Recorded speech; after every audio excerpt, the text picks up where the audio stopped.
Bonjour, monsieur Glucksmann, bienvenue. Oui, alors vous n'étiez pas vraiment prévenu, je crois. Merci de nous faire l'amitié de prendre ces quelques minutes avec nous pour répondre aux questions du chat. Et puis peut-être d'abord pour répondre aux premières questions de Victoria Coussa. Raphaël Glucksmann, vous ambitionnez depuis le début de cette campagne de croiser les courbes avec Valérie Ayé, la candidate macroniste. Parler d'Europe, bien sûr, mais d'un point de vue plus politique, votre objectif, c'est de croiser les courbes. C'est pour quand ?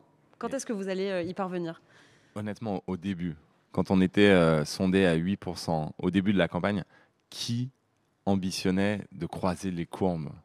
Ce serait vous mentir. Dans votre question, vous laissez présupposer que j'avais prévu que tout marcherait comme ça a marché jusqu'ici. Depuis quelques semaines, du moins. Voilà, mais si parce qu'en fait, disons-le, ni vous, ni nous, peut-être, personne ne nous avait vu venir à ce niveau-là.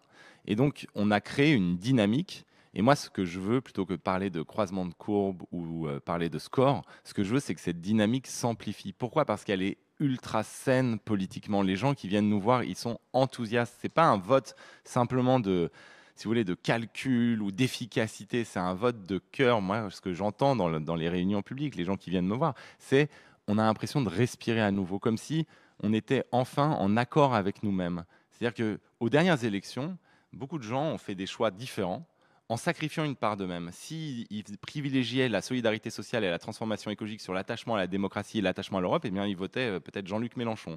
S'ils privilégiaient l'attachement à l'Europe sur l'ambition sociale ou l'ambition écologique, ils pouvaient voter pour Emmanuel Macron. Et là, ce que notre bulletin de vote, ce que notre discours pendant toute la campagne permet, c'est une réconciliation avec eux-mêmes des gens qui sont à la fois attachés au social, à l'écologie, à la démocratie et à la construction européenne. Donc si cette dynamique nous porte le plus haut possible, je serai le plus heureux des hommes. Mais je ne fais pas de pronostic. Vous voulez la deuxième place. Vous pensez... Imaginez si dans 6 jours, on met fin à ce tango permanent qui nous fait suffoquer entre Emmanuel Macron et Marine Le Pen. Si dans 6 jours, on a une liste qui défend la solidarité sociale, l'écologie, la démocratie, l'Europe, qui arrive en tête, et surtout qui mènera la résistance face à l'extrême droite. Puisque face à l'extrême droite, il faut des gens qui ont la nuque raide, qui savent tenir un cap, qui mèneront une résistance acharnée, qui ne tergiverseront pas, qui ne voteront pas la loi immigration avec elle, qui ne multiplieront pas les clins d'œil, qui ne feront pas des coups de com'. Nous, l'extrême droite, nous ne la courtiserons pas, nous la combattrons, et c'est pour ça que nous devons être cette digue. Ce serait un revers pour Valérie Ayé, la candidate de la majorité aux européennes. Valérie Ayé qui était sur notre plateau, sur le même plateau sur lequel vous étiez il y a quelques minutes, et où il y a eu l'intervention du Premier ministre Gabriel Attal au tout début de sa prise de parole. Ça fait réagir beaucoup sur les réseaux sociaux, beaucoup de candidats qui dénoncent une forme d'interventionnisme presque sexiste. Qu'est-ce que vous en pensez, vous ? Cette invisibilisation, cette... intervention dont vous parlez, elle me choque parce que je trouve qu'en fait, il y a là... depuis le début, il y a un problème. Là, il se passe quelque chose qui est vraiment étonnant. D'un côté, on a le président de la République qui annonce qu'il s'invite pour parler des Européennes. Si c'était pour parler des commémorations, moi, ça ne me choquerait pas. Mais pour parler des commémorations du débarquement, mais pour parler des Européennes, à 3 jours du scrutin sur l'ensemble des JT. Vous parlez d'une interview qu'il compte réaliser jeudi soir. Donc d'un côté, on a un immense problème démocratique là. Et de l'autre côté, on a une candidate, Madame Ayé, qui progressivement disparaît des affiches. C'est-à-dire qu'on a des affiches maintenant avec Emmanuel Macron. Et quand elle fait une intervention chez vous, eh bien, c'est le Premier ministre qui monte sur scène et qui lui prend le micro des mains. Moi, ça ne me va pas. Et je pense que ça pose un vrai problème de relation à la démocratie et de relation aux femmes aussi. Raphaël Glucksmann, une question de Bobby Junior. Bobby Junior qui pose beaucoup de questions aujourd'hui. Merci pour tes questions, Bobby. Bonjour Raphaël Glucksmann, vous avez fait de la défense des Ouïghours un élément important de votre dernier mandat. Quelle doit être la nature de la relation Chine-Europe dans les prochaines années ? Ce sont des alliés, des ennemis ? Il faut réduire ça à de simples échanges économiques. Est-ce qu'il faut couper tous les liens ? Merci beaucoup pour la question. Et déjà, je dois dire que la mobilisation qu'on a lancée pendant tout le dernier mandat pour lutter contre la déportation des Ouïghours, leur réduction en esclavage sur les chaînes de valeur des multinationales, elle a permis des avancées à l'échelle européenne. Elle a permis la loi sur le devoir de vigilance des multinationales. Elle a permis un instrument de bannissement des produits de l'esclavage de notre marché. Tout cela n'aurait pas été possible sans la mobilisation de centaines de milliers de jeunes Françaises et de jeunes Français. Il faut le souligner. C'est-à-dire qu'ils ont eu vraiment un impact sur les institutions européennes, un impact sur les politiques européennes, un impact sur les instruments de défense commerciaux dont se dote ou ne se dote pas l'Union européenne. Et donc, il va falloir continuer. Parce qu'en fait, en luttant pour les Ouïghours, en luttant contre l'esclavage, eh bien, on lutte aussi pour protéger nos producteurs d'une concurrence profondément déloyale. Moi, je vais vous donner juste un exemple. Les dirigeants de l'entreprise Sistovi, qui produisait... Sistovi, c'était une entreprise florissante à Carquefou, près de Nantes, qui produisait des panneaux photovoltaïques, des panneaux solaires. Eh bien, Sistovi a dû mettre la clé sous la porte en quelques semaines parce que la concurrence chinoise avait divisé ses prix par 4. Une concurrence qui repose sur l'esclavage des Ouïghours dans la production de polysilicium, sur des subventions massives et sur une stratégie de vente à perte dont le but est de ratiboiser nos producteurs. Eh bien, il faut en finir avec la naïveté et la faiblesse. Et quand on déroule le tapis rouge devant Xi Jinping, comme l'a fait le président Macron, on envoie un signal de faiblesse. Quand Il ne fallait on pas le reçoit, recevoir. mais on peut le recevoir, mais dans ce cas-là, on C'est un allié économique. on l'amène pas. C'est pas un allié économique. Ils ont une stratégie qui est d'éliminer les productions européennes. Alors, ok, peut-être qu'ils achètent du cognac et des sacs Louis Vuitton. Il y a beaucoup d'inquiétudes Mais dans la vérité, filière du cognac notamment. Oui, mais la vérité, c'est qu'ils sont en train de ratiboiser l'ensemble de nos industries. Moi, j'ai passé ma campagne à aller dans des usines. Et partout, on me dit la même chose. Que ce soit en Lorraine ou à Metex, à Amiens, ou à Grenoble. Partout, on dit la même chose. Si vous ne nous protégez pas contre la concurrence chinoise déloyale, bientôt, nous ne produirons plus rien chez nous.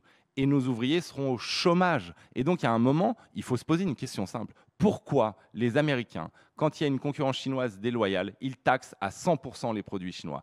Pourquoi les Canadiens, quand ils font face à une concurrence chinoise déloyale, ils taxent à 235% les produits chinois? Et pourquoi en Europe, quand après de multiples enquêtes et un processus interminable, on prouve qu'il y a une concurrence déloyale, on taxe à 15%? Le temps de la naïveté doit être révolu. Il faut qu'on redevienne un continent de producteurs et ça passe par des mesures fortes et oui, un rapport de force avec la Chine communiste. Raphaël Glucksmann, une question de Max Bex. Salut Max Bex, qui vous demande quelle est votre position sur les traités de libre-échange comme le traité CETA.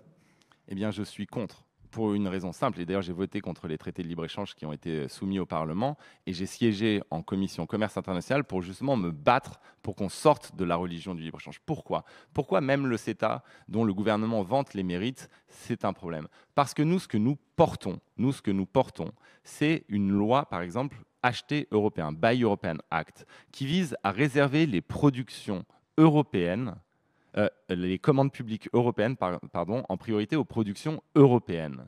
Et cette loi-là, elle serait rendue impossible par le CETA ou par n'importe quel accord de libre-échange.